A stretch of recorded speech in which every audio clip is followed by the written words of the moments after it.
Hi friends, అందరికీ శుభోదయం. Welcome to సంధ్యారాగం. ఈరోజు మీకు ఒక బ్యూటిఫుల్ టెంపుల్ కోసం చెప్పడానికి ఇలా మీ ముందుకు వచ్చాను. లాస్ట్ వీకెండ్లో మేము ఒక టూ టెంపుల్స్ని దర్శించాము. ఆ టెంపుల్స్ వివరాలు ఇలా మీతో షేర్ చేసుకుంటున్నాను. మేము మండే స్టార్ట్ అయ్యాము. అలంపూర్లో ఉన్న జోగులాంబ తల్లి దర్శించుకోవడానికి. ఇది 5వ శక్తిపీఠం. చాలామంది దర్శించుకోవడానికి వెళ్తున్నారు. అలా కూడా మేము దర్శించుకోవాలని వెళ్ళాము. మా హస్బెండ్ ఏమో ఆ శక్తిపీఠాలు దర్శించుకోవాలి అని ఒక దృఢ సంకల్పంతో 3 శక్తిపీఠాలు దర్శించుకున్నారు ఇప్పటివరకు, జోగులాంబతో కలిపి. నాది అలాంటి మొక్కంటూ ఏం లేదు. సో నేను ఆయన కూడా వెళ్ళాను అమ్మని దర్శించుకోవడానికి. అమ్మ దర్శనం చాలా బాగా జరిగింది. టెంపుల్ లోపల అమ్మకి వీడియోస్ పిక్స్ తీయడానికి ఎలవ్ లేదన్నారు. సో మేము అందుకని పిక్ తీసుకోలేదు. ఆ టెంపుల్కి ఆనుకొని తుంగభద్ర రివర్ ఉంది. తల్లి చాలా ప్రశాంతంగా ఉంది. సో మేము అక్కడ ఒక వీడియో పిక్స్ తీసుకున్నాము.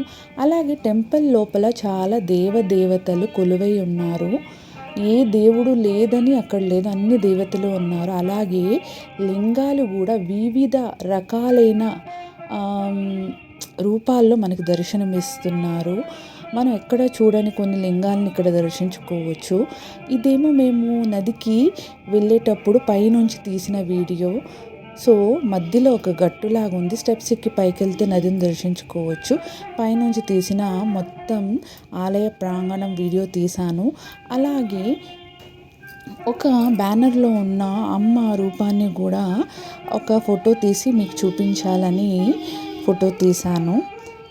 లోపల వినాయకుడు, అలాగే శివుడు చాలా రూపాల్లో దర్శనమిస్తున్నారు. మేము అక్కడ అభిషేకం, కుంకుమ అర్చన చేయించుకోవాలని అడిగాము. సో అక్కడ ఇంకొక పురాతనమైన ఒక చెట్టు కూడా ఉంది. అక్కడ చాలామంది మొక్కుబడుల కోసమని ఎర్రని క్లాత్లో కొన్ని ఏవేవో వస్తువుల్ని చెట్టుని కడుతున్నారు కోరికల కోసమని. తర్వాత మేము ఆ టెంపుల్లో పూజారిని అడిగాను, మేము అభిషేకం, కుంకుమార్చన ఇలాంటివి ఏమైనా జరుగుతున్నాయా, మా గోత్రనామాలతో చేయించుకోవాలని. అప్పటికి 3 o'clock అయ్యింది కదా, అవ్వదేమో అనుకున్నాము. కానీ పంతులు గారు 3:30కి కుంకుమార్చన ఉంది, మీరు పాల్గొనాలి అనుకుంటే పాల్గొనవచ్చు, 300 రూపీస్ టికెట్ చెప్పారు. పంచి కంపల్సరీ కట్టుకోవాలన్నారు.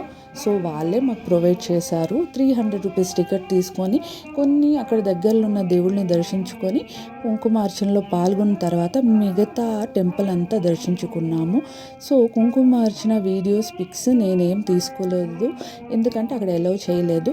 చాలా బాగా పంతులు గారు గోత్రనామాలతో కుంకుమార్చన తల్లి ఎదురుగా కూర్చోబెట్టి చేయించారు. అలాగే కుంకుమని ప్రసాదించి ఆయన దీవెనల్ని ప్రసాదించారు. ఆయన పాదాలని తాకుతుంటే ఆయన అన్న ఒక్క మాట నాకు చాలా బాగా అనిపించింది. ఆ భగవంతుడు ఆ తల్లి కన్నా ఇక్కడ ఎవ్వరు గొప్పవాళ్ళు కాదు, ఎవరిని మనము కాలు తాకకూడదు అని చెప్పారు. సో నాకు అది చాలా హార్ట్ టచింగ్గా అనిపించింది. సో ఇవన్నీ చిన్న లింగాలు, దేవతలు ఇలా ఒక్కొక్క చిన్న రూమ్స్ లాగా కట్టి అక్కడ పెట్టారు. ఈ టెంపుల్కి వెళ్తే మనకి టైం అన్నది తెలియదు. మార్నింగ్ వెళ్ళామంటే ఈవినింగ్ వరకు అక్కడే ఉండొచ్చు. అంటే అక్కడ చూడవలసినవి చాలా ఉన్నాయి. సో మాకు చాలా టైం పట్టింది. అవన్నీ మేము చూసుకొని కుంకుమార్చన జరిపించుకొని బయటికి వచ్చేటప్పుడు కొన్ని వీడియోస్ పిక్స్ ఇలా తీసుకున్నాము. మరొక అందమైన వీడియోతో మళ్ళీ కలుద్దాం. అంతవరకు bye bye Sanju family. Please like, share, subscribe.